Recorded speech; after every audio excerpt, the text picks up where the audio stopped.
लोग भी अपने आप को समाज के लिए काम कितना कर सकते हैं इस ओर आगे बढ़ेंगे तो इसकी खुशी, ये आनंद सबको मिलेगा, सेवक को भी मिलेगा और सेवार्थी है उसको भी मिलेगा, तो सबको इसका लाभ मिलेगा। एक कोटेशन अंग्रेजी में जो मुझे याद आती है कभी कभी, वो कहते हैं कि make yourself necessary to the world will give you the bread. व्यक्ति ने अपनी चिंता छोड़कर समाज के लिए उपयोगी बना दिया तो समाज हमारी भी चिंता करेगा। इसलिए सेवा के काम में आगे बढ़ करके यदि हम काम करते हैं तो निश्चित रूप से अंत्योदय की इस भावना के माध्यम से हमको आनंद मिलेगा और इसी आनंद के साथ जुड़ करके हम सब इकट्ठे मिल करके अपने हरियाणा प्रदेश को आगे बढ़ाएंगे। हरियाणा प्रदेश का आगे बढ़ने का जो गौरव है ये अगर हमको अनुभव होगा तो सब लोग उसमें आनंद लेंगे। अब मुझे तो कुल मिलाकर अपनी बात करी रखनी थी कि आप अपने आप को ये जो समर्पण का पोर्टल है इसमें जोड़िए, अपने आप को ऑफर करिए। योजना बनाने का काम हमारी सरकार के अधिकारी सब करेंगे, आप तक पहुंचेंगे। आपके पास चूंकि समय भी है, आपके पास विचार भी है, आपके पास अनुभव भी है, इन सब का लाभ समाज को कैसे हो ये आप करें, यही मेरा निवेदन है। अब मैं जो डिप्टी कमिश्नर ऑफिस में हमारे कुछ लोगों को हमने सीधे बुलाया हुआ है, उनके माध्यम से किसी डीसी ने, डिप्टी कमिश्नर ने कोई बात किसी के माध्यम से करवानी है तो वो अपने यहाँ कोई व्यवस्था ऐसी है तो वो बता सके हमको। बोलना शुरू कर।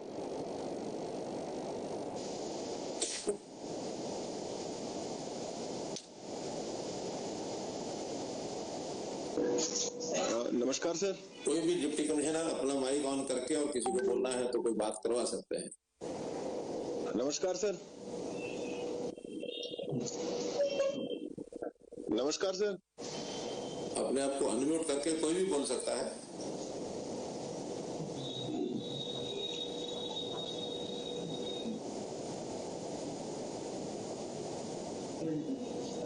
नमस्कार सर।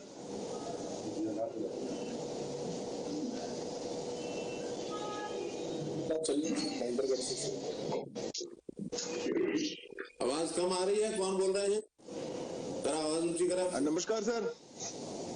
सर रोहतक से बोल रहा था sir, ADC Rohtak sir, Mahendrapal sir. बोलिए बोलिए रोहतक सर हमारे सर हमारे कैप्टन जगवीर जी हैं सर, एक मिनट सर आपसे बात करना चाह रहे हैं सर। हाँ कराइए। नमस्कार सर। नमस्कार जगवीर जी। सर सबसे पहले तो मैं आपको इस वेबिनार के लिए धन्यवाद बोलना चाहता हूं कि आप हमसे मुखातिब हुए। जी हमारी पूर्व सैनिकों की एक दो समस्याएं हैं, मैं आपके सामने रखना चाहता हूं। आपने जैसे अभी बोला कि हर 10वां सैनिक हरियाणा का होता है, अभी 10वां सैनिक हरियाणा का नहीं होता सर, क्योंकि हमारी हरियाणा की पॉपुलेशन लगभग 2.5 करोड़ है, तो हर 2.5 सैनिक हमारा है। पहले होता था, ओपन भर्ती होती थी। हम आपसे रिक्वेस्ट करते हैं, श्री मुलायम सिंह यादव के समय एक व्यवस्था की गई कि जनसंख्या के आधार पर भर्ती होगी हर स्टेट की, योग्यता के आधार पर नहीं हो रही। तो आपसे रिक्वेस्ट है कि सेंटर से किया जाए रिक्वेस्ट कि पहले की तरह योग्यता के आधार पर भर्तियां हो, ताकि हमारे यहाँ से युवाओं को रोजगार मिले और जो है ना हमारा जो अर्थव्यवस्था मजबूत हो। दूसरा पॉइंट हमारा है सर कि स्टेशन हेडक्वार्टर रोहतक एक मिलिट्री स्टेशन है यहाँ पर, जो रोहतक, झज्जर, सोनीपत 3 जिलों को सेवा देता है, उसको आर्मी हेडक्वार्टर यहाँ से बंद करके हिसार ले जाना चाहती है। तो हमारे वेटरन को बहुत जबरदस्त समस्या हो जाएगी। उससे 100 किलोमीटर जाना और 100 किलोमीटर आना एक पूर्व सैनिक के लिए, बूढ़े पूर्व सैनिक के लिए बहुत कष्टमय होगा। हमने डीसी साहब के माध्यम से एक ज्ञापन chief of the army staff को भेजा है। आपसे भी रिक्वेस्ट है आप इस बात को आगे बढ़ाएं। दूसरा हमारा एक और पॉइंट है, 5-6 साल पहले हाउसिंग बोर्ड के लिए जवानों ने 5-5 लाख रुपए जमा किए थे। आज तक उन घरों का कोई वेआउट नहीं है कि वो घर मिलेंगे या नहीं मिलेंगे। एक और बात है सर कि सेक्टरों में पहले एक्स सर्विसमैन का कोटा होता था, लेकिन अभी जो कनेली के पास में सेक्टर 25 कटा, उसकी ओपन नीलामी हुई। ऐसा नहीं होना चाहिए, क्योंकि सर एक आम सैनिक के पास इतना धन नहीं होता कि वो ओपन मार्केट में मुकाबला कर सके। आप विषय रखते हैं आपने विषय रखे हैं, अच्छे विषय रखे हैं, लेकिन मेरा निवेदन ये है कि आज हम अपना ये जो वेबिनार की जो चर्चा है वो इन विषयों के लिए नहीं की है। इन विषयों के लिए तो हमारा पूर्व सैनिक और अर्धसैनिक डिपार्टमेंट है, ये डिपार्टमेंट आप लोगों की मीटिंग बुला करके अलग से करेंगे।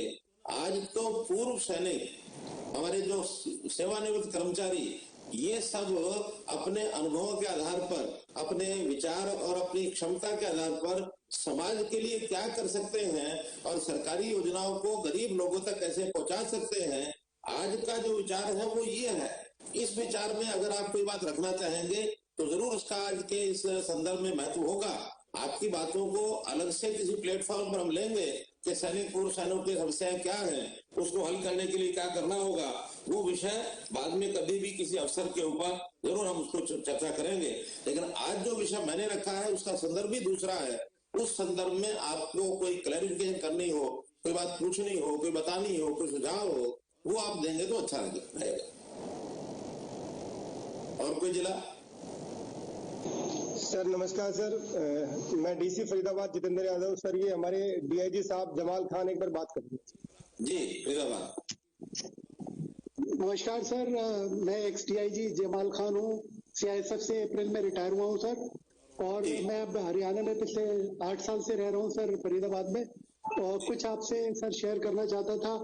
एक तो ये है कि सीएपीएफ का रिप्रेजेंटेशन गवर्नमेंट के साथ थोड़ा अच्छा होना चाहिए, जैसे कि ex serviceman, x arm forces person का है, तो उसके लिए कोई अगर रिप्रेजेंटेटिव डिस्ट्रिक्ट या स्टेट लेवल पे हो तो वो अच्छी तरह कोऑर्डिनेट कर सकता है।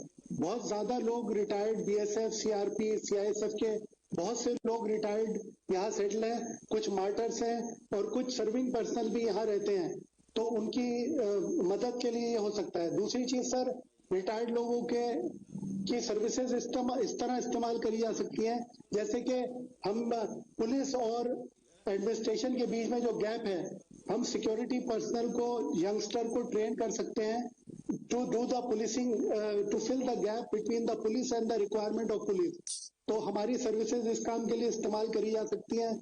हमें ट्रेनिंग के तौर पे हमारी सर्विसेज ली जा सकती हैं। उसके अलावा जैसे कि ये अब न्यू पेंशन स्कीम आई है सर सेंट्रल गवर्नमेंट की, उसमें लोग कई बार 10 साल 15 साल की सर्विस करके छोड़ देते हैं। वो यंगस्टर लॉट है, वो गवर्नमेंट की मदद कर सकता है सर्विसेज प्रोवाइड करने के लिए, ऑल्सो ट्रेनिंग कराने के लिए उन लोगों की, जो लोग सिविलियन हैं, जो हाई स्कूल पास है, 12th पास यूथ है, उनको इस्तेमाल कर सकती है गवर्नमेंट कॉन्ट्रैक्ट बेसिस पे। सेंट्रल गवर्नमेंट ने भी एक स्कीम चलाई हुई है कि जो पुलिसिंग और उसके बीच में गैप है उसका 20% कॉन्ट्रैक्ट बेसिस पे रिटायर्ड पर्सन को लेकर वो इस्तेमाल कर रहे हैं। जैसे कि अगर किसी जगह 10 आदमी की जरूरत है, उसमें से 3 आदमी एक सर्विसमैन कॉन्ट्रैक्ट बेसिस पे ले रहे हैं, जिसमें ना कोई लायबिलिटी रहती है स्टेट गवर्नमेंट की, सिर्फ फिक्स्ड अमाउंट पेमेंट किया जाता है उनको, और वो लोग अपना सर्विस देते हैं 1 साल, 2 साल, 3 साल, 4 साल, जितने साल भी उनकी कैपेबिलिटीज रहती हैं। तो इस तरह की सर कई योजनाएं अगर हमें मौका दिया जाएगा तो हम एक्सप्लेन कर सकते हैं गवर्नमेंट को, जिससे कि जो रिटायर्ड लोग हैं, सर्विंग लोग हैं, मार्टर्स हैं, एक्स सर्विसमैन है, एनपीएस वाले लोग हैं, उनको हम एप्टली यूटिलाइज कर सकते हैं और मैन पावर को जो अनस्किल्ड है उसको ट्रेन कर सकते हैं। ये सर मुझे कहना था। बहुत बढ़िया जमाल खान जी, आपने विचार अच्छा रखा है, क्योंकि सेवानिवृत्त जो कर्मचारी है और जो आयु में भी यंग है, उनका अपना एक जो अनुभव, उनका अनुशासन, उनकी देशभक्ति, उनकी जो एक ऑनेस्टी का जो एक उनका एक प्रमाणित जीवन, ये सब हमारे इस कर्मचारियों की संख्या में जुड़ेंगे तो बहुत लाभ मिलेगा। पहले भी हम ऐसे जो एक्स सर्विसमैन हैं उनको अपने एससीओ नाते से लेते हैं, कुछ जगह हमारे रिजर्वेशन भी है नौकरियों में, तो ऐसा तो सब चल रहा है। फिर भी इसको और आगे बढ़ाने के लिए आपने जैसे बताया विचार वो करेंगे। लेकिन मैं फिर दोबारा से दोहरा रहा हूँ कि हमारे ऐसे सेवानिवृत्त कर्मचारी और अधिकारी और सैनिक जो समाज की सेवार्थ कुछ कर सकते हैं, अर्थात समर्पण भाव से, वॉलंटियरिज्म जिसको कहते हैं, स्वयंसेवी जैसे एक संस्था होती है, उस नाते से उसके अंदर कर्मचारी वाला भाव दोबारा से हम पैदा, मतलब कर्मचारी जिनको बनना ही है, लेकिन उस भाव की बात आज नहीं हो रही कि हम पूर्व कर्मचारियों वाले विषय को या उनको ऐसे लोगों की आवश्यकता है जो अपने घर परिवार की पूरे सिस्टम को ठीक से संभाल रहे हैं, खुद के सिस्टम को संभाल रहे हैं, परिवार के बाकी लोग भी संभाल रहे हैं, लेकिन समाज की सेवा के लिए निस्वार्थ भाव से और अपने आप को आगे बढ़ने के लिए तैयार करते हैं। उनका उपयोग हम करना चाहते हैं। उनके लिए विशेष तौर पर विशेष प्रकार के काम भी हमारे पास हैं। ऐसे लोगों की आवश्यकता है। ऐसा कोई विचार रखना चाहे तो रखें। नमस्कार सर। नमस्कार सर। कौन जिला? DC Yamunanagar here sir. Yamunanagar बोले पहले, यमुनानगर। नमस्कार sir, DC Yamunanagar here sir. मेरे साथ सर देवेंद्र बख्शी जी हैं, एक सर्विसमैन। वो अपने विचार सर आपके साथ रखना चाहते हैं। हाँ, देवेंद्र बख्शी जी बोलिए। सर नमस्कार। नमस्कार सर, मैं आपका ध्यान थोड़ा पैरामिलिट्री की जवानों को जो मुसीबतें आ रही है उनको तरफ ध्यान दिलाना चाहूंगा। बख्शी जी मैं बीच में रोक रहा हूँ। बख्शी जी मैं बीच में रोक रहा हूँ। मैं जो कह रहा हूँ, मैंने 2 बार पहले कहा है, आज ये विषय नहीं है। ये समस्याएं, तकलीफें, इनके लिए अलग से मीटिंग करेंगे और आपको डिपार्टमेंट के हमारे एसीएस हैं कुंडू जी, तो कुंडू जी कभी भी आपको बुलाएंगे। ऐसे हर जिले से डिप्टी कमिश्नर के माध्यम से हम 2-2 लोग बुला करके सब वर्गों की समस्याओं को समझेंगे। आज तो सेवार्थ अपने समय का, अपनी क्षमता का, अपने अनुभव का ये लाभ हम समाज को दे सकें, उस प्रकार के विषय पर कोई चर्चा करनी है तो करें। दूसरा जिला सर। हाँ, मैं बिल्कुल सर, आपकी बात सही है। देखो, हम जनता की सेवा करना चाहते हैं, लेकिन मैं एक बात जरूर आपके उसमें ध्यान में लाना चाहूंगा कि जब तक अपना ही पेट ना भरा हो तो दूसरे का अपने पेट के लिए अलग से बात करेंगे भाई। बख्शी जी अपने पेट के लिए अलग से बात करेंगे, आज विषय वो नहीं है। आगे चलिए। नमस्कार सर, रेवाड़ी से सर। रेवाड़ी जिला बोले सर। रेवाड़ी सर। नमस्कार सर, रेवाड़ी सर। रेवाड़ी बोलिए सर। कैप्टन बोला राम बताएंगे। बोला राम नमस्कार साहब जी। आपने ये जो आयोजन किया इसके लिए मैं आपका पूर्व सैनिकों की तरफ से हार्दिक अभिनंदन और स्वागत करता हूं। धन्यवाद। दूसरा, आपने कहा भाई काबिलियत के आधार पर हम ग्रुपिंग करेंगे और एक्स सर्विसमैन को इस राज्य की सेवा के लिए पूर्ण रूप से समर्पित करेंगे। ठीक है। दूसरा, जो सैनिक सदन का कार्य है उसको थोड़ा प्लीज प्रोग्रेस करवाइए। रेवाड़ी सैनिकों की खान है। ठीक है। और अंत में मैं आपका बहुत बहुत धन्यवाद और आभार व्यक्त करता हूँ। राम राम साहब। धन्यवाद।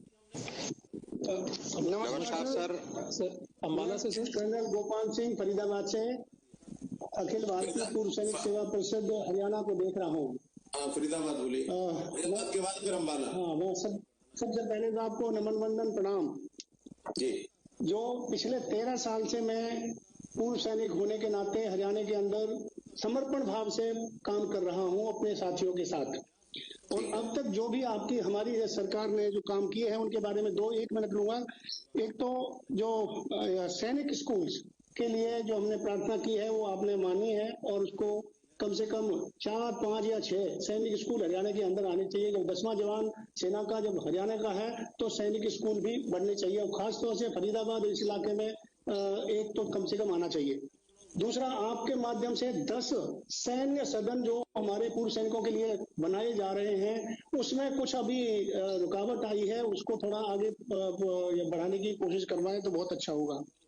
इसके अलावा सैनिक बोर्ड्स के अंदर हमने 22 हमारे सैनिक बोर्ड्स हैं जिसके अंदर अभी सीएपीएफ भी शामिल हुए हैं।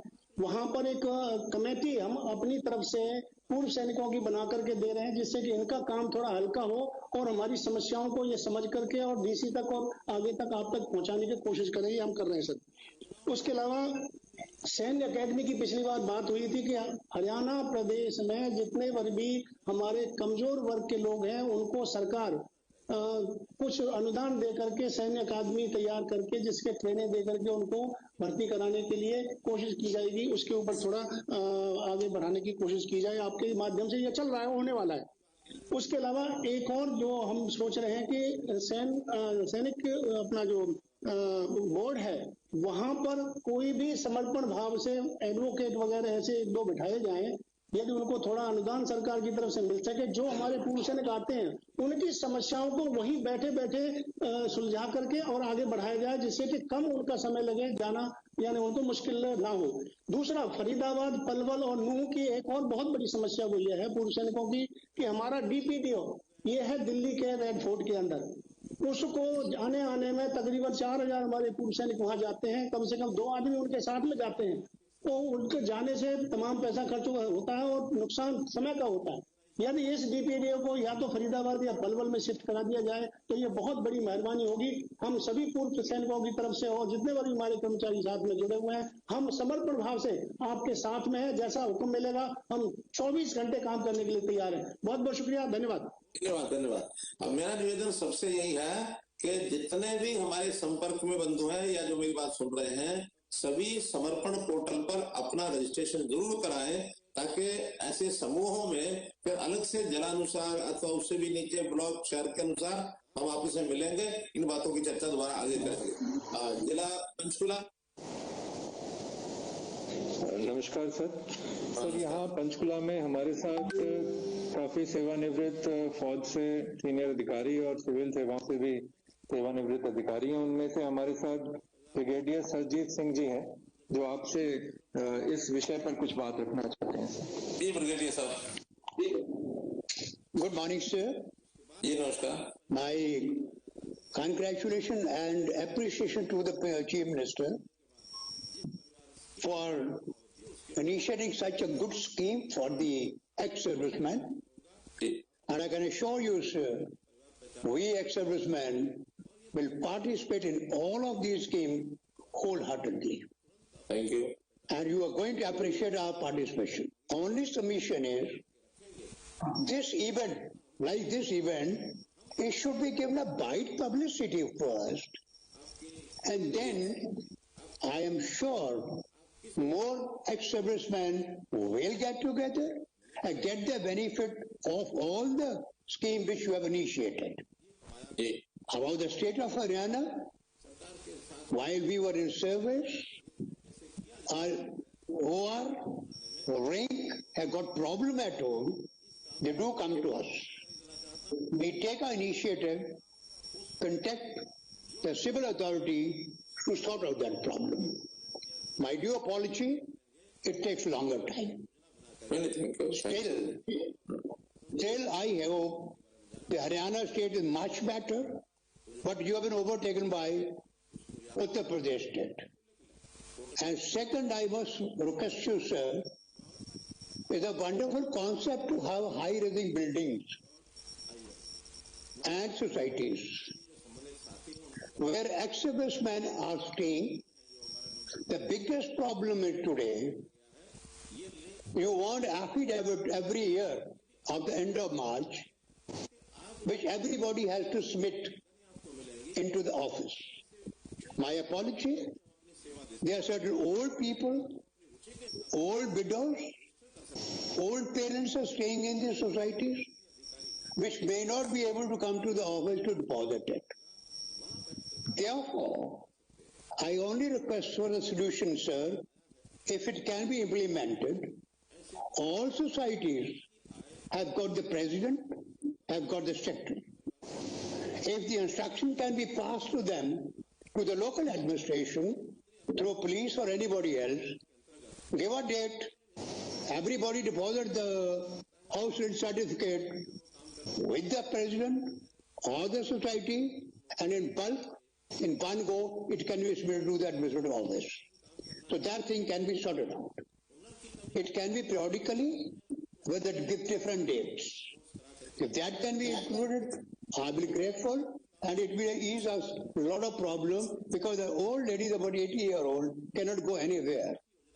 And it will also reduce the transportation, which you get the parking place in the office when we go there. There's quite a big hassle. I request you to sort it out. Thank you. My second point is, sir, my second point is, sir,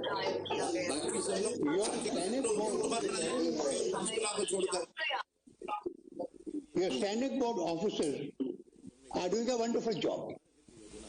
When we have approached them, they are there to help you out in every way. The only problem there is the shortage of manpower.